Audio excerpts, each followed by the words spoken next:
صفحہ number 187 187۔ Subject ہے ہمارا سن 2 ہجری، تحویل قبلہ و آغاز غزوات۔ یہ اس کا دوسرا ویلاگ بیان کیا جا رہا ہے۔ ایک ویلاگ بیان کر چکے ہم، سیرت النبی جلد اول۔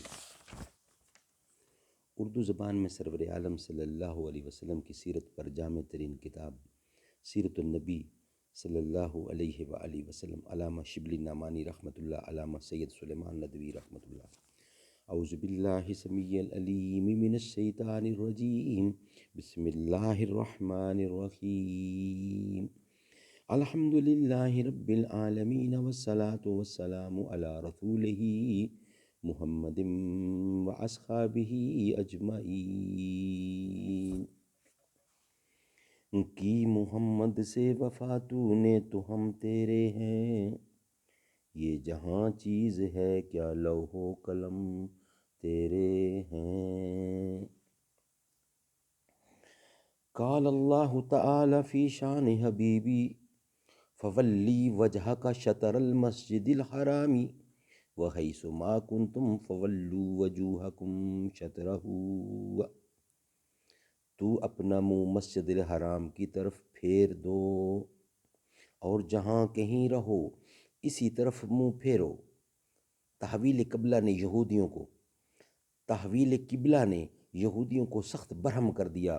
ان کو مشرکین کے مقابلے میں مذہبی تفوق کا دعویٰ تھا، اور اسلام سے پہلے مشرکین بھی ان کے مذہبی امتیاز کے محترف تھے، یہاں تک کہ جیسا کہ ابو داؤد میں روایت ہے، جن لوگوں کو اولاد زندہ نہیں رہتی تھی، یعنی وہ لوگ جن کی اولاد زندہ نہیں رہتی تھی، وہ منتیں مانتے تھے کہ بچہ زندہ رہے گا تو ہم اس کو یہودی بنائیں گے۔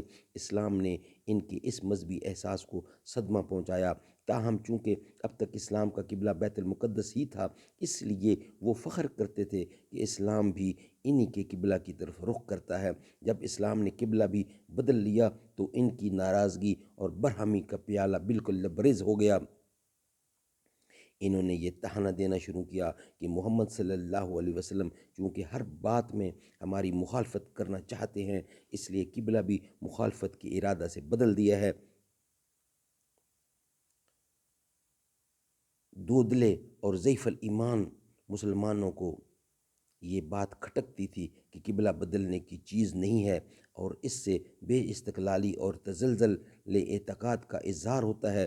اس بنا پر قبلہ کی اصلیت اور ضرورت اور تحویل قبلہ کے مسئلے کے متعلق چند آیتیں اتری جن سے یہ مشکلیں حل ہوتی ہیں۔ سَيَقُولُ السُّفَهَاءُ مِنَ النَّاسِ مَا وَلَّاهُمْ مِنْ قِبْلَتِهِمُ الَّتِي كَانُوا عَلَيْهَا قُلِ اللَّهِ الْمَشْرِقُ وَالْمَغْرِبُ وَمَا جَعَلْنَا الْقِبْلَةَ الَّتِي كُنْتَ عَلَيْهَا إِلَّا لِنَعْلَمَ من يتبع الرسول ممن ينقلب على عقبه وإن كانت لكبيرة إلا على الذين هدى الله۔ صفحہ یہ اعتراض کریں گے کہ مسلمانوں کا جو قبلہ تھا اس سے ان کو کس نے پھیر دیا؟ کہہ دو کہ مشرق و مغرب صرف اور صرف سب خدا ہی کا ہے۔ تیرا جو پہلے قبلہ تھا کعبہ، اس کو جو ہم نے پھر قبلہ کر دیا تو اس کی وجہ یہ ہے کہ یہ معلوم ہو جائے کہ پیغمبر کا پیرو کون ہے اور پیچھے پھر جانے والا کون ہے، اور بے شبہ یہ قبلہ نہایت گراں اور ناگوار ہے بجز ان لوگوں کے جن کو خدا نے ہدایت کی ہے۔ لیس البر ان تولوا وجوہکم قبل المشرق والمغرب